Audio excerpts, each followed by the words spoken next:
Guys, today I am with my friend Tracy Mooney. We know each other from way, way, way back. So this is so fun because you guys are going to listen in on a conversation on what we've been doing.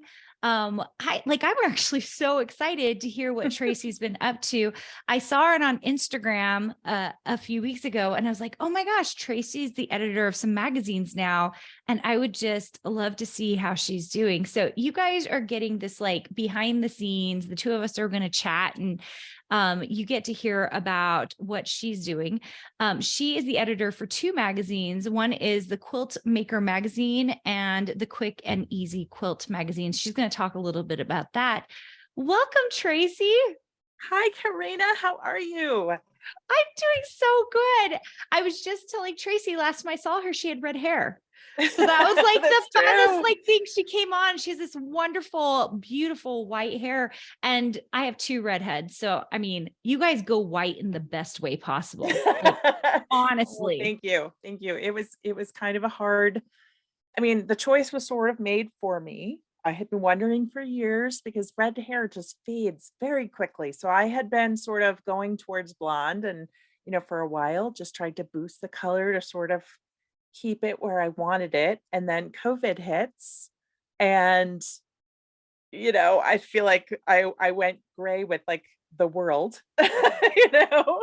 And so So great. it's weird though because my daughter has red hair and I used to get oh well, I wonder where you got that color from. And now it's where did you get that color from? Which is a Isn't little that so strange. funny? Well, I've always gotten that because I have black hair and I have two Mhm. kids with red hair. So they're always like, is her dad a redhead? And I'm like, no, his hair is as black. We just Funny. mailman. Hello. Anyway. Mailman, yeah. I used to be able to say I had one of each because I really did have a blonde, a brunette, and a redhead. And now the one who was blonde, his hair has gotten darker and darker as he's gotten older. So it's so funny. That is so funny. Hey, so I have no idea what you've been doing since we last each saw each other, which is And it's been a honestly back in while.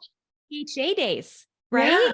Yeah. Craft and Hobby Association, you guys, was like Yeah. a gazillion years ago when Yeah. I was the creative director at Carta Bella. And I don't even know what you were doing back then. I was a senior editor for Generation Q magazine back then. I think that's probably what I was doing when we met. So Yeah. crazy, isn't it? It's CHA been a days while. or quilt I market days. guess I guess quilt market, but It's I probably I've been, yeah. yeah, I went to like one CHA back in the day. So Yeah, I'm not sure where. I feel like we met at market maybe, but I know. anyway, it's been a minute.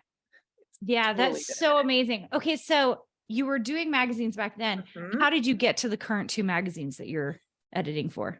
So Generation Q shuttered in 2017 and I was struggling a bit to sort of find where I was going to land. And good friend of mine, Terry Lucas. I don't know if you know Terry, but I know. she's a quilter and just an amazing, like she's just an amazing artist. And she happened to know that at the time F&W was looking for associate editors. And so we had worked on Generation Q together and she said, you should apply. They've got two positions open. Wouldn't that be great if we could work together again? And so I applied, and the whole process of interviewing took months. Like I think it probably took at least 3 months before I got offered the position. But the position was in Colorado, and I was living in Illinois at the time, and so it was kind of complicated. I had to come out, and it was.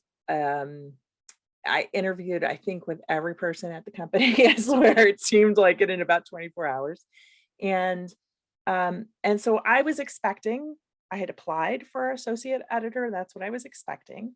And when they made me the offer, they actually offered me to be the editor of two publications. So one was Quilt Maker and one was Quilty. And I don't know if you remember Quilty magazine, Don't. but it was so I freaked out a little bit because I thought, oh God, how am I going to do? I've never been in charge of the whole thing. And My husband gave me a push. Terry gave me a push. Um, and I decided, why not? My husband and I are both the type of people who like to say yes to things, like we just, why not? Like we don't ever want to question would, what if we had said yes and we said no. So I said yes, and I moved to Colorado in August of 2018. I had been working for the company for about 6 months at that time. And I had just been working remotely and been frantically like packing my house and purging and doing all that for a long distance move. And I have been working on Quilt Maker magazine for the past, gosh, it's almost 5 years now. We're a month away from 5 years, crazy. But Quilty, I only got to work on for a short period of time because once I moved, I would say that we probably moved, and I think I got the notification that they were shuttering Quilty at that point, just because sales weren't that great, and so they moved me to McCall's Quilting, and then F&W went through a whole bankruptcy, actually, shortly after I moved. It was a I little was bit wondering scary. if you had gone through that. That I was the thing did. I had wondered, because so many of the publishing companies went through kind of a raw deal there. There was kind of an Yep. interesting, and I had been in talks a little bit with a couple of companies about maybe doing a book, and Mhm. then I just decided not to because things felt very unstable. I can understand that, and I feel like it's things got a little more stable, but now I feel like the whole market is going through a change again, and part of that is leftovers from 2020 and paper. Paper has like increased in prices incredibly. But it's also just a change in how people consume media, to be perfectly honest. So, so once we went through the bankruptcy, it was a very unsettling time for several months. But ultimately, the company got purchased and we continued on as Golden Peak Media. And so we've been Golden Peak Media since 2019. And it has been, there's still been a lot of changes in the industry, but at that time, they decided that we were going to consolidate several of our titles and create a new one.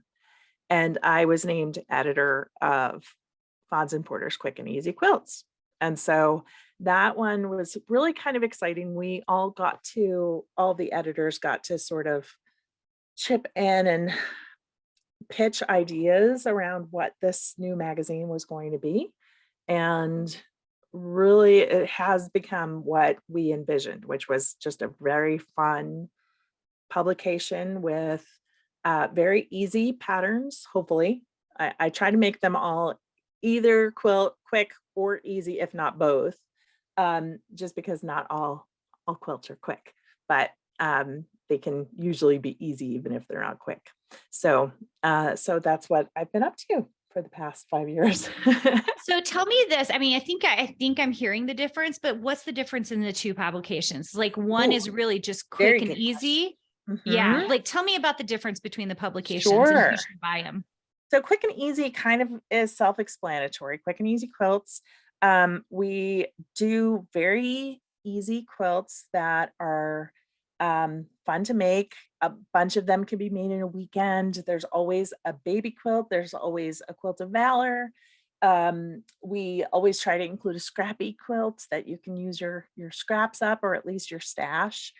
Um, and it is there's a lot of content in it about the designers. So we really try to focus on fun things that you wouldn't know about the designers. Some of the designers are up and coming, and so they're relatively new to the industry. Some have been, in our publications for many, many years, but they might not necessarily be household names. And but they're just very talented quilters. We try to include quilts that might be a great last minute gift, or a quilt that's easy enough for you to practice long arming skills. and things like that. And occasionally there's a recipe thrown in if it kind of goes with the pattern. And Quilt Maker, on the other hand, has been around for 40 years. And it is one of the older, if not oldest, publications that is still in print.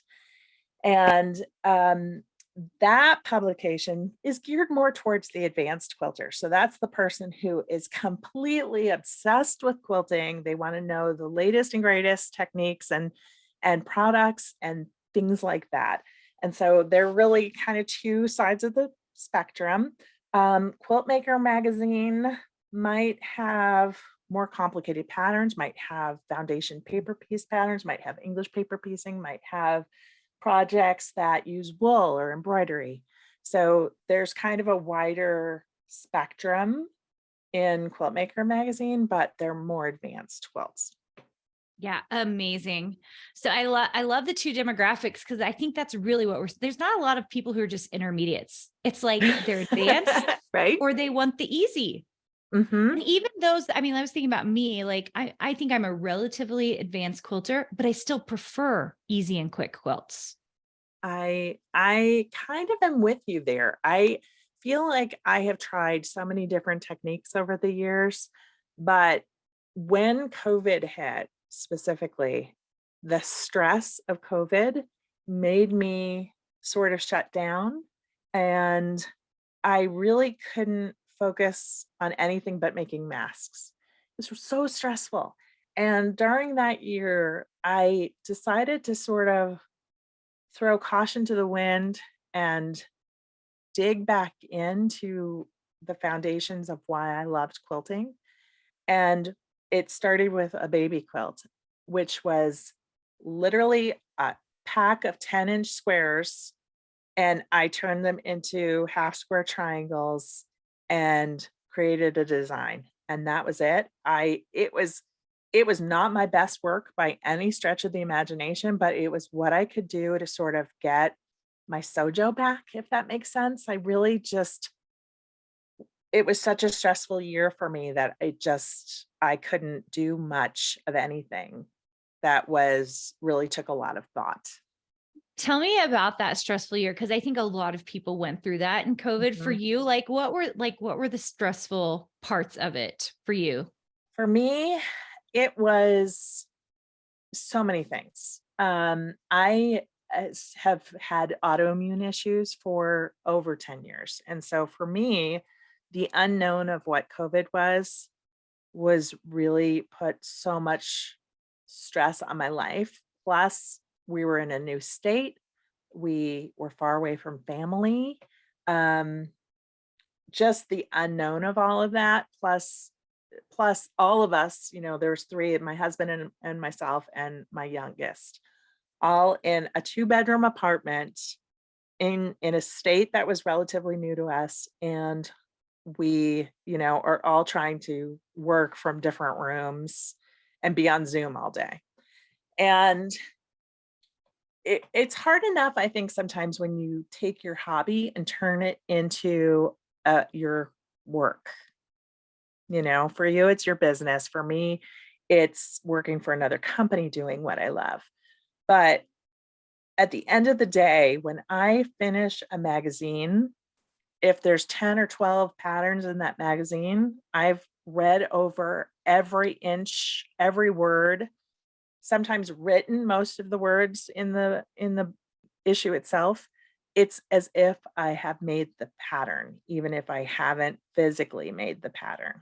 And so a lot of times I find it difficult to, sit down in my sewing room at the end of the day because I've been quilting in my mind all day. And so it's one of those things where I think that year in particular, it was over and beyond because we were really trying so hard to keep the magazines going. We really didn't skip a beat as far as we didn't miss any of our publication deadlines. Um, and it felt really important for us to be giving quilters something to do and an outlet that year. And so on top of it, we were doing the Quilt and Tell podcast at the time, and we upped our schedule to doing podcast every week. And so there was just such a stress that year of making sure that everyone had an outlet that I don't think we felt like we had the outlet. You know what I mean? Yeah. If that Well, makes sense.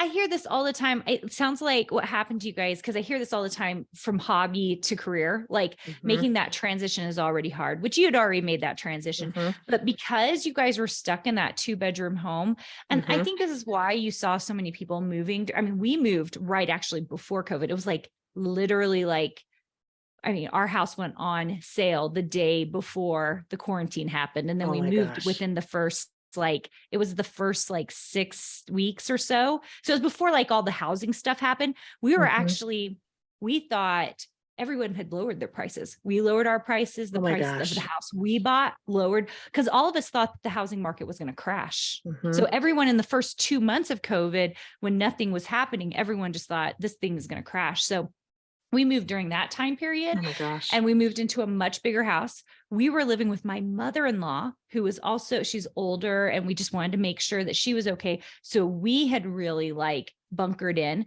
So it was like my 3 kids, my husband, myself, and my mother-in-law all in like 1,400 square feet. Oh So my like goodness. everybody was sleeping in, I Mhm. mean, it was like the living room was a bedroom, the basement was bedroom, like it was nutty.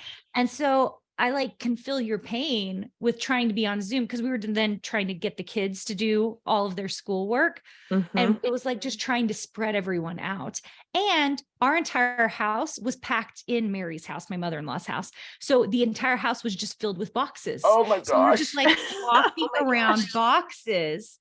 It was such a crazy time period. And was it stressful? Yes, it was. But I also kind of look back on it and I go, wow, we did really hard things. Like We we did. did, we did hard things. It was not an easy time period. I had no idea if we were going to be able to buy a house. Like we were like, is everything just going to fall apart? We like, it felt really hard. And then suddenly it felt really easy because then we moved out and we had our own space and we actually moved into a house that was 5 bedrooms and like we just like we had all this space that we'd never had in our lives. And I was like, I felt like I Phew. could breathe Right? then. Yes. I get that. But it's almost like we bought a house based on Zoom rooms. We're like, okay, now the kids can like Zoom But see, downstairs. everybody did. I feel like everybody did. And so it's really fascinating because I think that changed everyone's perspective of what their needs were. Yeah. Well, when you can't go out, you're suddenly like, oh, this is it. Mhm, This has to work.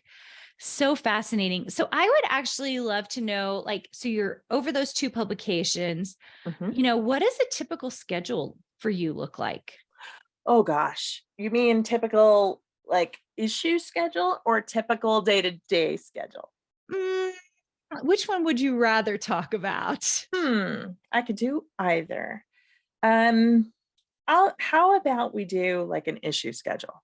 Yeah, that's great. Okay. Because I So think people don't really understand how much, like, you get this magazine and you flip through it, and it's like, oh, I like this quilt, and then that's it.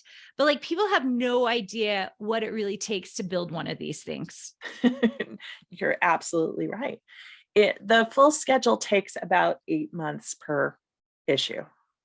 Isn't And that insane, that's you and guys? it's actually might even be a little bit longer because we have to put out the call for submissions to all of our designers, and then we give them a few weeks to get back to us with designs. And then from the day that we choose everything and we send out acceptance letters, it's approximately 8 months. And so and honestly, and the whole year of issues, each issue has a theme, and we plan that almost like we're actually getting ready to plan all of 2024 right now. Yeah. So we're thinking ahead that far ahead. I'm currently working on, I'm about to ship the July issue of Quilt Maker, and getting ready to start the August issue of Quick and Easy Quilts. And so it's just a very far, we're thinking way far ahead. We have to know what what fabrics are coming out and what we can sort of plug into the designs that come in.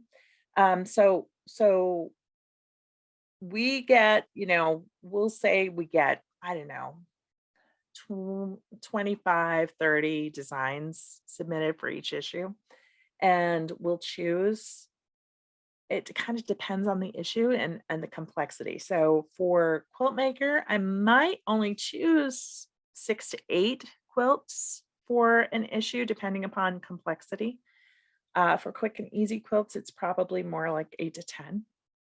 And so then once the quilts are chosen, I work with the designer to sort of choose what the look of that quilt will be, whether it's, do I like what they submitted?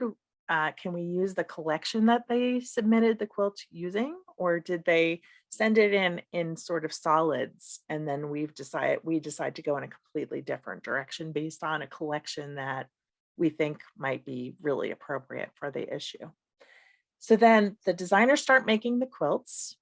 And while I'm waiting for them to finish making the quilts and send it in, I'm working on other issues.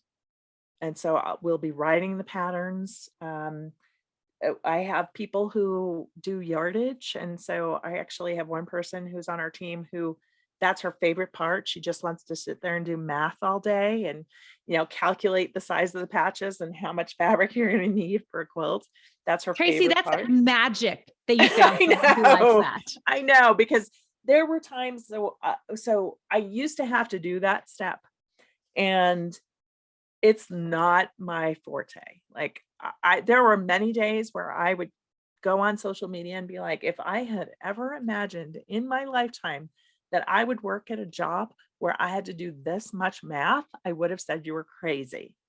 But now, like since COVID, we've sort of like figured out that it was best to put the people on our team in the positions where they sort of excel to streamline the whole process. So, we have our art department doing diagrams of the quilts, and then they get handed off to the people who do yardages.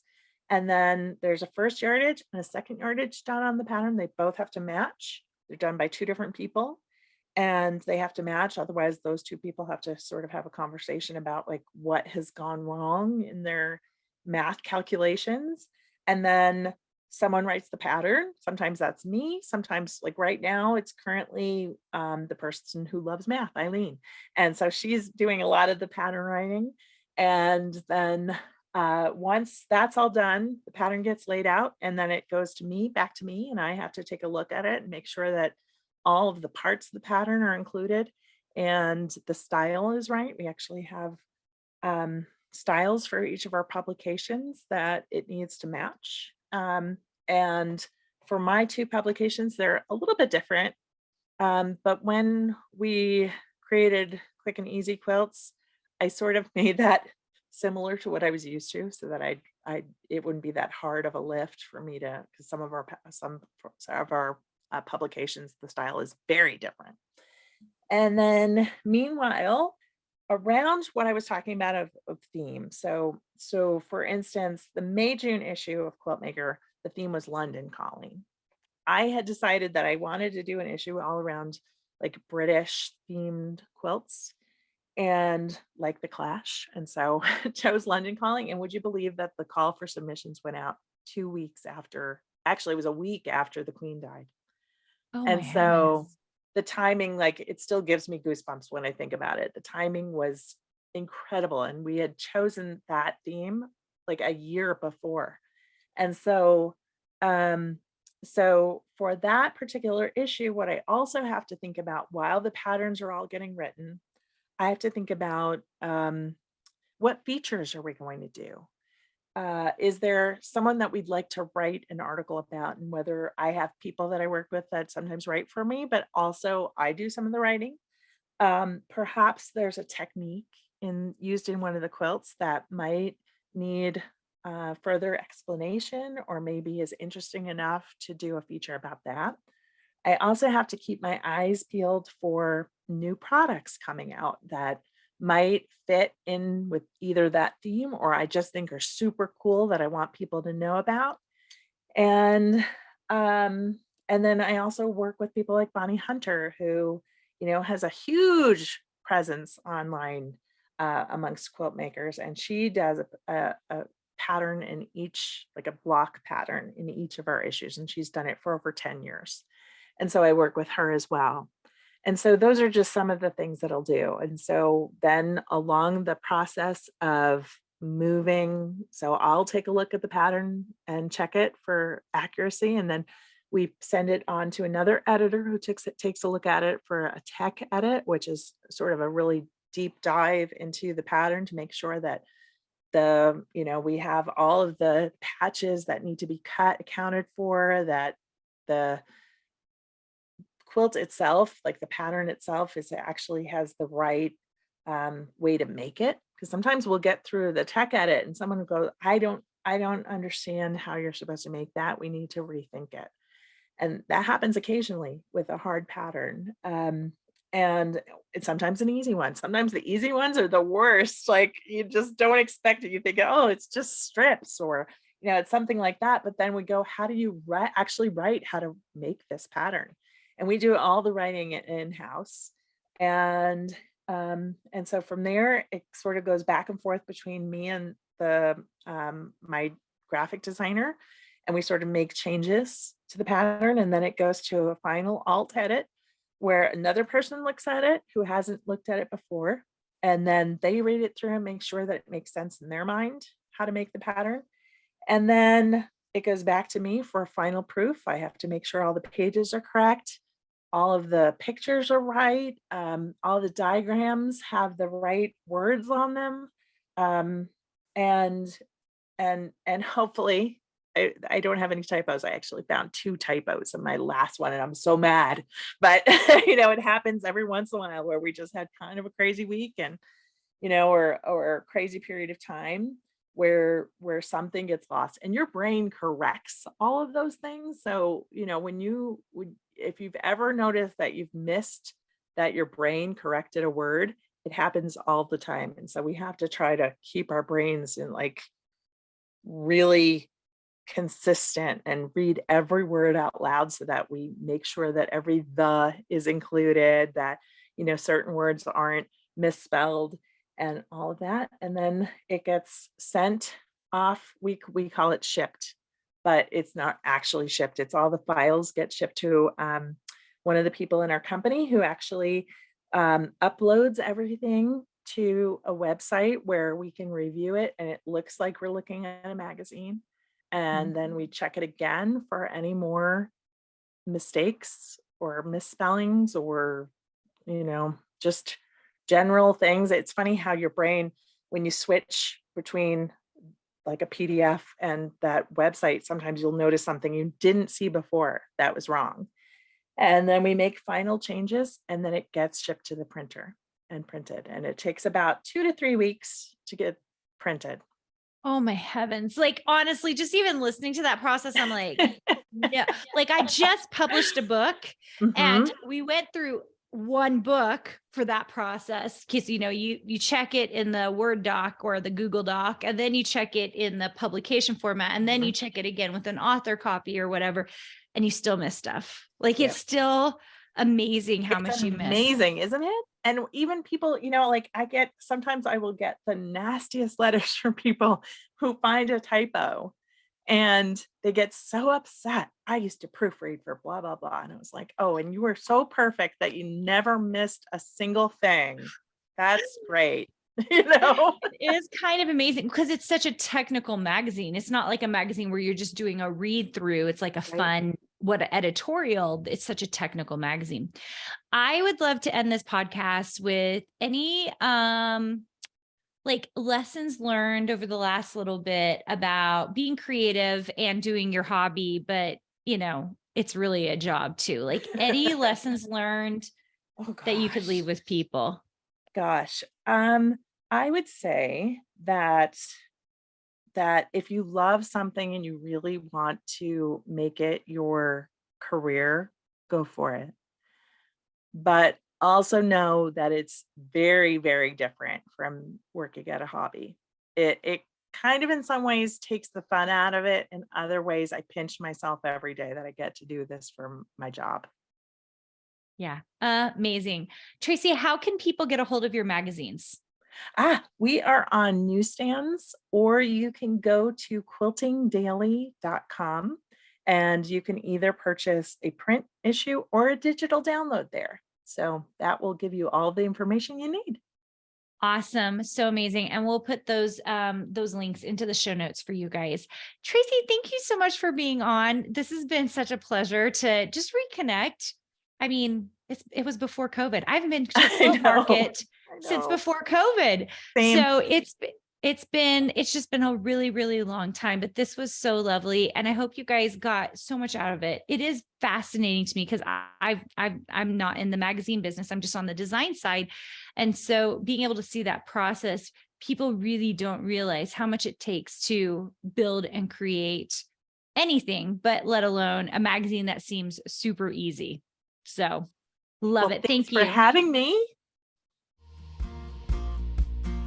Hey, did you know that you can visit me at makeanddesign.com to learn more about this podcast and join my VIP group for weekly freebies? I can't wait to see you there.